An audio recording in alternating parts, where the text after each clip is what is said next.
नमस्कार. आज आपण एका अत्यंत भव्य विषयावर चर्चा करणार आहोत. भारतातील 8 प्रमुख नद्यांच्या जाळ्यांपैकी सर्वात मोठी, ऐतिहासिक आणि खऱ्या अर्थाने देशाची जीवनदायिनी असणारी नदी प्रणाली म्हणजेच गंगा नदी प्रणाली. चला तर मग या अद्भुत प्रवासाला सुरुवात करूया. आता 25-25 हा आकडा ऐकायला अगदी साधा वाटेल, पण हा केवळ एक आकडा नाहीये. ही या महान नदीची एकूण लांबी आहे, तीही किलोमीटरमध्ये. विचार करा, उंच हिमालयापासून सुरू झालेला हा प्रवास थेट बांगलादेशपर्यंत जातो. खरोखरच थक्क करणारा पल्ला आहे हा. हा संपूर्ण भौगोलिक प्रवास आपण अगदी पद्धतशीरपणे 5 मुख्य टप्प्यांमध्ये उलगडणार आहोत. सुरुवातीला उगम आणि पंचप्रयाग, मग उत्तरेकडील मैदानात प्रवेश, त्यानंतर उत्तर प्रदेशातील मोठा प्रवास, मग बिहार आणि झारखंडमधून जाणारा मार्ग आणि शेवटी पश्चिम बंगाल ते बांगलादेश असा हा आपला आजचा नकाशा असेल.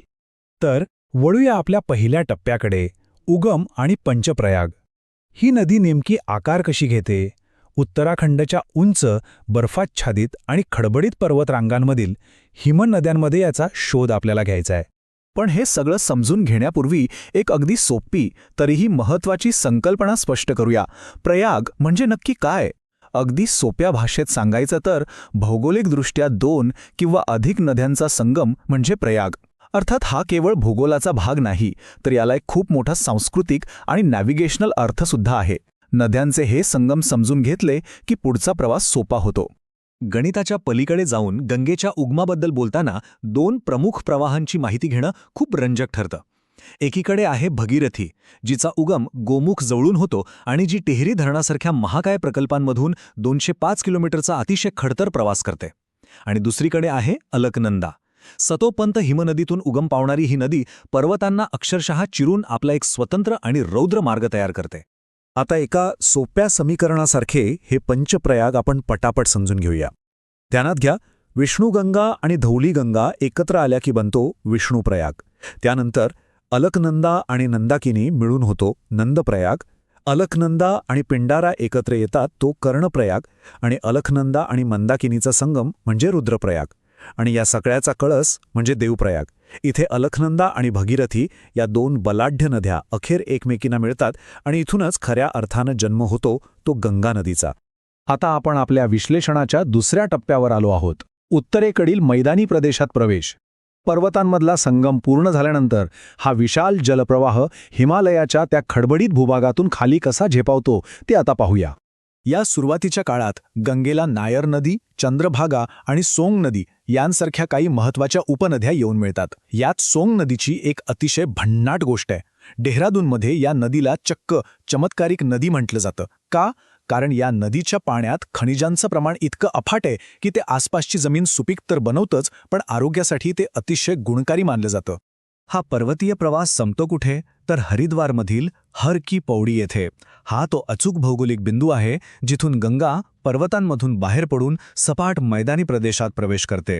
इथून प्रवाहाची दिशा अचानक दक्षिण आणि आग्नेयेकडे वळते आणि भीमगोडा बॅरेज जवळून ती अप्पर गंगा कॅनालला म्हणजेच वरच्या कालव्याला पाणी पुरवण्याचं महत्त्वाचं कामही सुरू करते. आता वळूया तिसऱ्या टप्प्याकडे, उत्तर प्रदेशातील प्रवास. भारताचं हृदय मानल्या जाणाऱ्या या राज्यातील तब्बल 28 जिल्ह्यांमधून जाणारा हा गंगेचा सर्वात मोठा आणि विस्तृत प्रवास आहे. हा प्रवास आपण टप्प्याटप्प्याने पाहूया. नदी सर्वात आधी बिजनोर येथे उत्तर प्रदेशात प्रवेश करते. याच बिजनोरमधून मध्य गंगा कालवा काढला आहे. पुढे बुलंदशहरच्या नरोरा येथे पोहोचल्यावर लोअर गंगा कालवा सुरू होतो.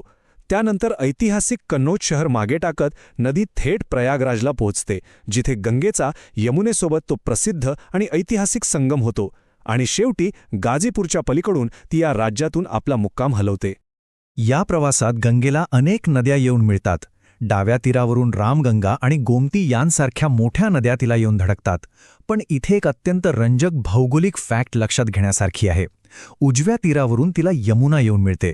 आणि विशेष म्हणजे यमुना ही गंगेची एकमेव अशी हिमालयीन उपनदी आहे जी तिला डाव्या नव्हे तर उजव्या बाजूने येऊन मिळते. ही एक खूप वेगळी आणि महत्त्वाची नोंद आहे. चला, आता हा प्रवाह पुढे जातोय आपल्या चौथ्या टप्प्याकडे, बिहार आणि झारखंड राज्यांमधील प्रवास.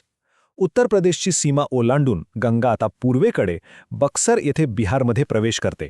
बिहारमध्ये प्रवेश करताच गंगेचं रूप पूर्णपणे बदलतं.